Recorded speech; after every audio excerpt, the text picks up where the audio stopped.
That's a good question. So, what would be on your bucket list?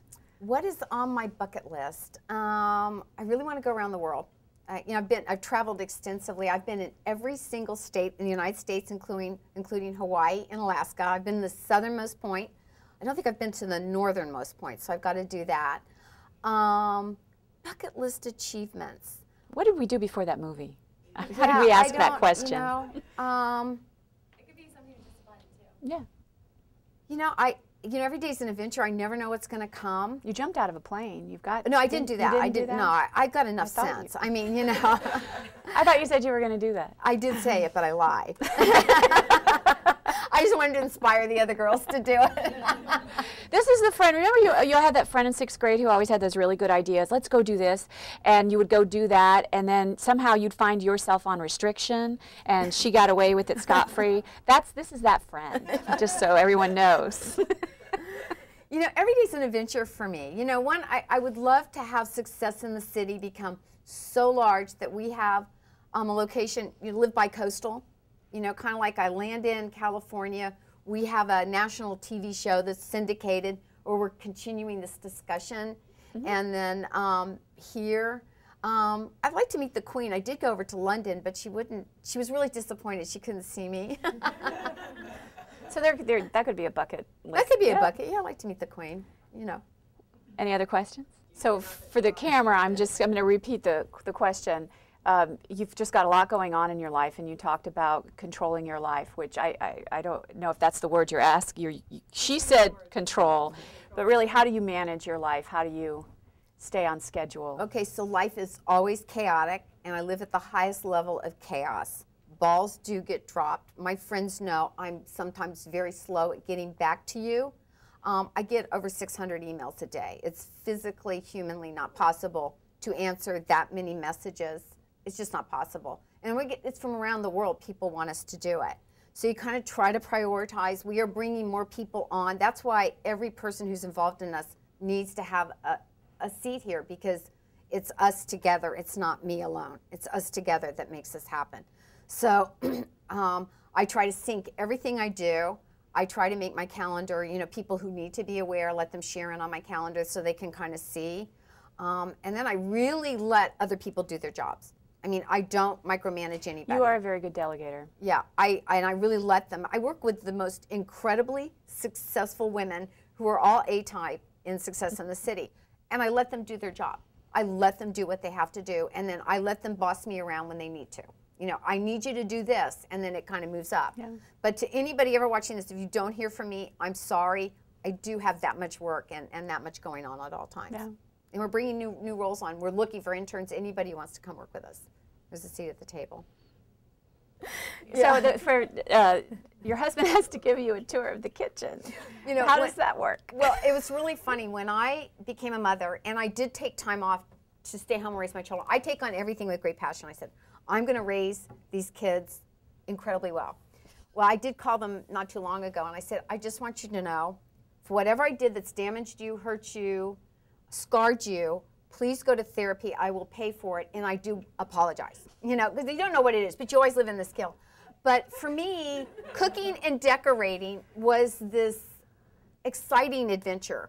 So for me, cooking was, my daughter said, I did not know you could do, she said, Mother, do you realize we eat food from around the world, and it's all with chicken? You know, she became a vegetarian, she hated chicken. So I would open a cookbook, and I go, I have those ingredients. I will make something with ingredients. Now, I never measured anything. I don't think I owned any measuring cups or measuring spoons. And when my daughter took home ec in high school, she said, Mother, it was incredible. You know what I discovered? I said, what? She said, they have measuring cups they use in cooking. I said, I knew that, honey. She said, well, why don't you use them? I said, it never occurred to me. So, but my husband, who absolutely is, and I mean, I invent stuff. I mean, I just totally invent it. If you like it, it will never be that way again. But one day, we had a major event, and I bought this incredibly beautiful, very expensive dress from one of our sponsors, Bloomingdale's. It was a beautiful Kate Spade dress, and I usually don't spend that much money on clothes. And so I told him afterwards, I said, this has been in every magazine, the newspaper, on film, everywhere. You are going to have to take me someplace I've never been so I can wear this dress again. And he goes, go slip it on, I'll take you to the kitchen. So that's kind of our inside joke. So. And I have a sign that he got me, said, the only thing domestic about me is I live in a house. So this is probably very true. It is very true. Yes.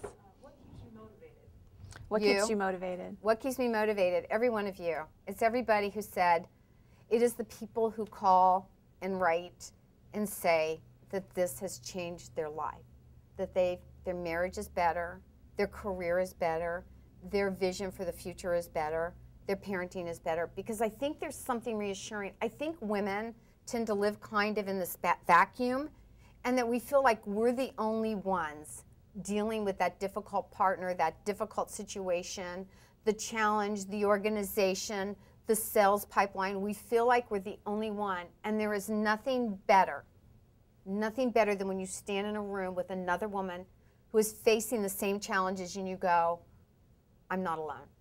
You don't need to do it alone. You have friends, and that is the most important thing with women's needs, and we don't have because we do it alone, and we have to stop doing that. We have to bring other women to the table with us who are supportive and nurturing and caring, because let me tell you something, that's how you build your sales pipeline. Everybody thinks, you know, I've got to go and I've got to hand people a business card. It is the relationships built on trust that will build business for you. It is, when people ask me who to go to for anything, I go to the people I know. I know because I trust them, I've worked with them, I know their skills. That is where you go, and that's what we all need to do, and we need to teach that to our daughters.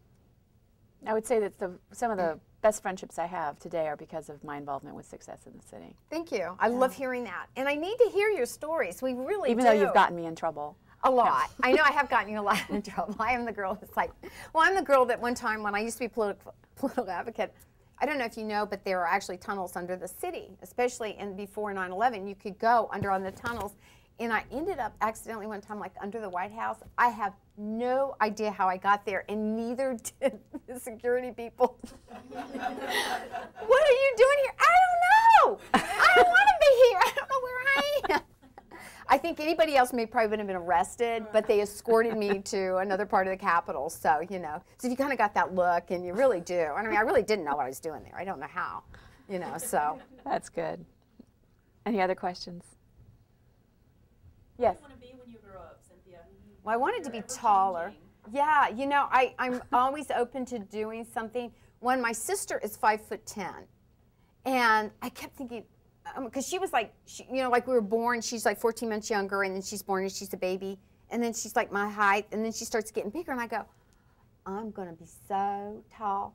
I'm going to be so tall, because I kept thinking, you know, well, my spurt's going to come at 21, you know, and she's like, you know, a lot bigger than me, you know, like at 12. And I kept waiting for it, and then it dawned on me. But I think one thing I always do is I think I'm tall. I'm open for anything. I mean, you know, now I would never do the Real Housewives. You know, I would never do that. You know, I mean, we work so hard to accomplish what we do. You know, I just. Yeah, the Real Housewives show sort of tears down any. But I would do reality. I would do reality for something like DC Cupcakes or something like that. I don't mind the laughter and the fun. I remember that when we were talking. So I guess somebody had come to Cynthia at one point to talk about a reality show, and at that time I was the chairman of the organization, and she says somebody wants to, like, they're talking to us, they might be interested in doing a reality show. I said, I'm not going to be in it. Yeah. I said, because I'll be the one that ends up looking like Amorosa or whatever. Yeah. I'll be the mean one. I don't know how it'll happen, but I'll be the mean one. I'm not doing it. Well, you get behind the doors when she's chairman. She can be all mean, you know. It's all like bossy, you know. So yeah, you know, but I think it's interesting. You know, I would love to see.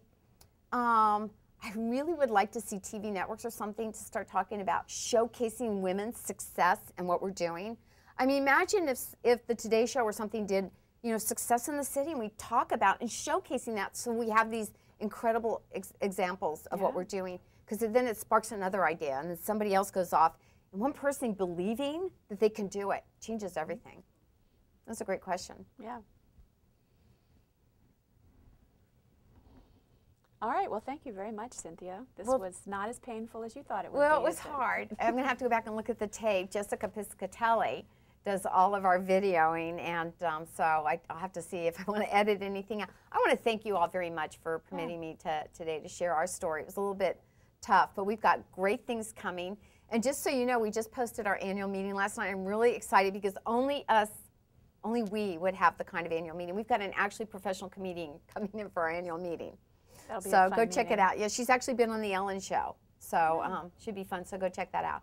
And we will see you back next month. I've got an announcement coming up. We're working on some things, so we will be getting back to you soon. And thank you to Pillsbury for making this series possible. Thank you.